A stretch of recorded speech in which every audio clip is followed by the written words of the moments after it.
bem-vindo ao canal Teologia Aprenda Mais. Hoje eu quero falar sobre os 7 concílios da igreja, os 7 primeiros concílios da igreja cristã que ocorreram na parte oriental do Império Romano.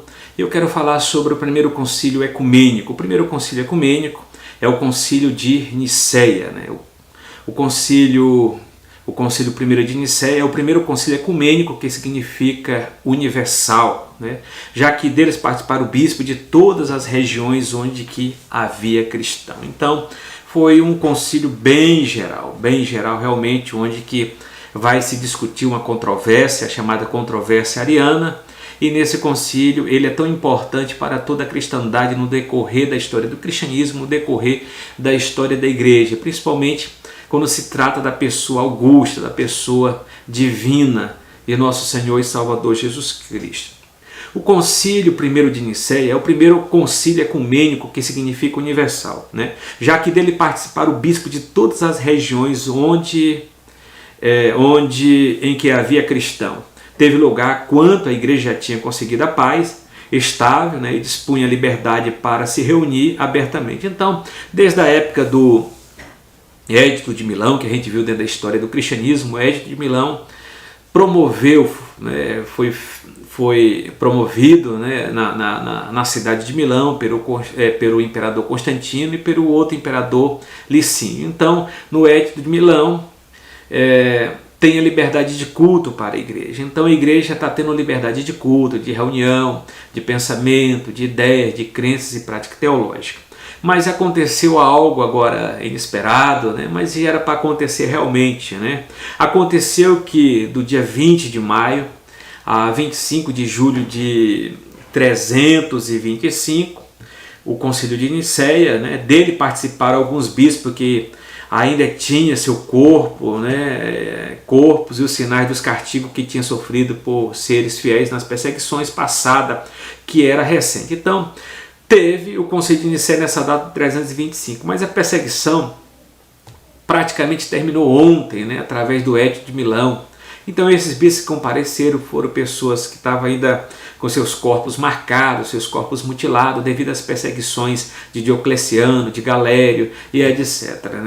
Então são pessoas que traz a verdadeira marca de Cristo, sofrida num tempo difícil que a igreja teve que enfrentar. Para essas datas, o imperador Constantino, que ainda não tinha sido batizado, facilitou a participação dos bispos, colocando à sua disposição o serviço do exército imperial para as viagens, e os translados, e ofereceu seu palácio em Nicéia da Bitínia, que estava perto de sua residência de Nicomédia. Então a pergunta é essa: mas por que o concílio não aconteceu na cidade de Constantinopla? Constantinopla ainda estava em construção. Foi por isso, você vê que o palácio ainda do imperador, a residência, a casa imperial dele, está sendo na cidade de Nicomédia.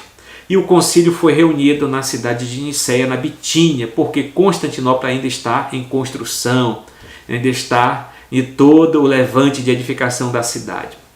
Então, de fato, ele considerava que era importuna essa reunião, pois no ano de 324, depois da vitória contra Licínio, tinha conseguido unificar o império e desejava que a igreja também estivesse unida. Ele desejava ver uma paz política, uma paz imperial em todo o império. Então, nesse momento, ele estava sofrendo as consequências da pregação de Ário, um padre, um pai, um presbítero que negava a verdadeira divindade de Jesus Cristo. Você pode ver, Ário nega a deidade de Jesus, Ário negava a deidade absoluta de Jesus. Desde o ano de 318, Ário enfrentava seu bispo, Alexandre de Alexandria. Ário era um presbítero na cidade portuária de Alexandria, era um pastor congregacional que tinha essas ideias relacionadas ao Filho e na interpretação que ele tinha de Jesus, que Jesus não era Deus Todo-Poderoso, que não era a segunda pessoa da Santíssima Trindade, que Jesus era uma criatura especial da parte do Pai. Mas o pastor presidente daquela região, daquela diocese, daquela localidade, o pastor presidente era o bispo chamado Alexandre, e fora excomungado no sínodo de todos os bispos do Egito. Então aconteceu que se reuniu no sínodo e Ário foi excomungado. Ário fugira e estava em Nicomédia, junto ao bispo Eusébio, né, o famoso, não confunda, Eusébio de Nicomédia com Eusébio de Cesareia. Então aconteceu um pequeno concílio local na cidade de Alexandria. Ário foi excomungado, mas naquela decisão de excomunhão, Ário fugiu para Nicomédia junto da diocese, da igreja, junto para a igreja de Eusébio de Nicomédia, que era seu amigo, né? Eusébio de Nicomédia era amigo dele. Entre os padres, né, entre os pais da igreja, né, os padres conciliares, encontrava as figuras eclesiásticas de maior importância no momento. Estava Ósio, né, Ósio, bispo de Córdoba, né, Córdoba, que é um porta-voz de Constantino, né, que ao que parece foi quem presidiu as sessões do concílio de Nicéia. Pega esse nome, memorize, né? Ósio, bispo de Córdoba, né? Que ao que parece foi quem presidiu as sessões no concílio de Nicéia. Então, assistiram também Alexandre de Alexandria, ajudado pelo diácono, que até então na época, né, Atanásio era um diácono. Então estava Marcelo de Âncera, estava Macário de Jerusalém, estava Leôncio de Cesareia da Capadócia, né? Eustácio de Antioquia e alguns presbíteros representantes do bispo de Roma, que não pôde estar presente devido à idade avançada. Então você pode ver que a cristandade está nas duas partes do império. A parte do império romano ocidental de fala latina, que tem alguns pais da igreja lá, representando, né, o arcebispo, representando o bispo, como também tem toda a parte dos bispos, né, que estão na parte oriental do Império Romano. Então tiveram muitas pessoas lá para discutir acerca dessa temática, acerca dessa controvérsia. Além de Ário, né, também participaram seus amigos Eusébio de Cesareia. Olha lá, agora Eusébio de Cesareia, o escritor da História Eclesiástica, né, que também era o biógrafo de Constantino, escreveu também um dicionário em grego, né, uma figura muito importante. E Eusébio de Nicomédia e outros, né, em total participaram ao redor em torno de 300 a 318 bispos, né. Então, os partidários de Ário tinham a simpatia do imperador Constantino. Pensava que depois de expor seus motivos à Assembleia, né, concordaria. Mas quando Eusébio de Nicomédia tomou a palavra para dizer que Jesus Cristo nada mais era do que uma criatura, ainda que excelsa, eminente, e que não era de natureza divina, a imensa maioria dos participantes percebeu que essa doutrina atraiçoava a fé, ou negava a fé que tinha recebido dos apóstolos. E de fato é uma heresia.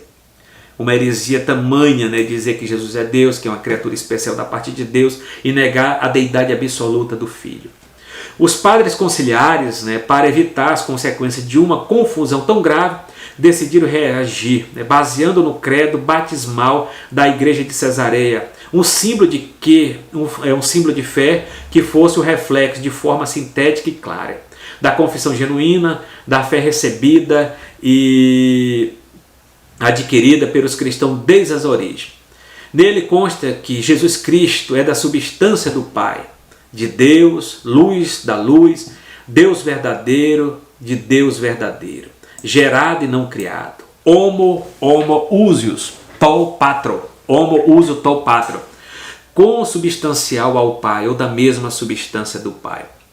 Todos os padres conciliares, né, os pais conciliares, menos os dois bispos, no dia 19 de junho de 325, autenticaram esse credo, que é o símbolo de Nicéia, né? Então, dos 318, dois não concordaram, né? 16, 17. Então, somente 316 concordaram, somente 316 comungaram com essa doutrina que está nas páginas seletivas da Bíblia Sagrada e analisada de forma ortodoxa, de forma sacra, de forma hermenêutica, de forma exegética. Nós encontramos Jesus como a segunda pessoa da Trindade, como Deus, né, narrado nas Escrituras, nos Evangelhos sinóticos, Evangelho joanino, nas cartas paulinas, nas cartas gerais, até mesmo no Apocalipse. Então, além dessas questões fundamentais, entende? Em Nicéia, fixou-se a celebração da Páscoa no primeiro domingo, depois da primeira lua cheia da primavera, seguindo a praxe habitual da Igreja de Roma e outra. Também foram tratadas algumas questões disciplinares de menor importância, pois era referente ao funcionamento interno da Igreja. Quanto ao tema que era de maior importância, a crise ariana, depois de um tempo, Eusébio de Nicomédia, com a ajuda de Constantino, conseguiu voltar à sua diocese. E foi o próprio imperador quem ordenou ao bispo de Constantinopla que admitisse Ário na comunhão. Entretanto, após a morte de Alexandre, Atanásio fora nomeado bispo de Alexandria. Foi uma das maiores figuras da igreja do século IV, pois soube defender a fé de Nicéia com grande altura intelectual, e esse foi o motivo pelo qual o imperador o exilou em torno de 5 a 6 a 7 vezes. Atanásio é chamado o Anão Negro, é um homem de baixa estatura, de pele escura, mas é o chamado pai da ortodoxia cristã. Quando se fala de ortodoxia cristã, está falando de uma doutrina reta. A doutrina ariana é uma heterodoxia, uma doutrina falsa, uma heresia, uma distorção da doutrina de Deus, da doutrina cristã, da doutrina da cristologia. Outra questão importante aqui, o historiador Eusébio de Cesareia, que simpatizava com as teses arianas. Eusébio de Cesareia simpatizava com as teses arianas, exagera nos seus escritos ao falar sobre a influência de Constantino no Concílio de Nicéia. Ele é o biógrafo de Constantino. Ele fala que Constantino é o vice-deus, o representante de Deus na terra, é o homem ao qual Deus usou para dar liberdade de culto, dar liberdade de paz, dar uma pax romana para a igreja e para o cristianismo. Claro que Constantino teve uma grande contribuição, mas também pôde prejudicar bastante dentro do seio do cristianismo. Outra questão também importante que a gente vai analisar: somente existe essa fonte. Seria possível pensar que o imperador, além de pronunciar as palavras de abertura no começo das sessões, teve um protagonismo ao tentar reconhecer os adversários e restaurar a concordância, impondo as suas opiniões nas questões doutrinárias por cima dos bispos que participavam do concílio. Trata-se de uma versão parcial da realidade. Tendo em conta todas essas fontes, sabe-se que Constantino, com certeza, propiciou da realização do Concílio de Nicéia e teve influência dando seu apoio. Porém, o estudo dos documentos mostra que o imperador não influenciou na formulação de fé que foi feito no credo, já que já tinha capacidade teológica para dominar as questões que ali estavam sendo debatidas. E sobretudo porque as fórmulas de que foram aprovadas não coincidem com suas inclinações pessoais, que era na linha ariana, a linha ariana. Isto é, considerar que Jesus Cristo não é Deus, mas uma criatura excelsa, isso é desconstruir, desfazer toda a doutrina do Novo Testamento, as doutrinas fundamentais da fé cristã. Então Jesus é Deus, a deidade de Jesus absoluta é precisa, é principal, é o alicerce da cristandade. Tirando Jesus como Deus, como a segunda pessoa da Santíssima Trindade, Deus de Deus, Senhor do Senhor, nós tiramos toda a base do fundamento, toda a base da cristandade, que é genuína e excelsa. Eu quero ler aqui uma parte que temos aqui na nossa declaração de fé, acerca do credo, acerca do que foi decidido no credo de Nicéia, acerca de Jesus. Cremos em um só Deus, o Pai onipotente, Criador de todas as coisas, visível e invisível. Em um só Senhor Jesus Cristo, Filho de Deus, unigênito do Pai. A palavra unigênito, monogenese, monogenese, que é da substância do Pai, Deus de Deus, luz de luz, verdadeiro Deus de verdadeiro Deus, gerado e não feito, de uma só substância, chamado homoousios, com o Pai, por meio de quem todas as coisas vieram a existir, as coisas que estão no céu e as coisas que estão na terra, que por nós homens, por nossa salvação desceu e foi feito carne, e se fez homem, sofreu e ressuscitou ao terceiro dia, subiu aos céus, e virá para julgar os vivos e os mortos. Então, aqui está a base aqui do credo de Nicéia, acerca da deidade absoluta de Jesus. Sabemos que Atanásio viveu em torno dos seus 80 e poucos anos.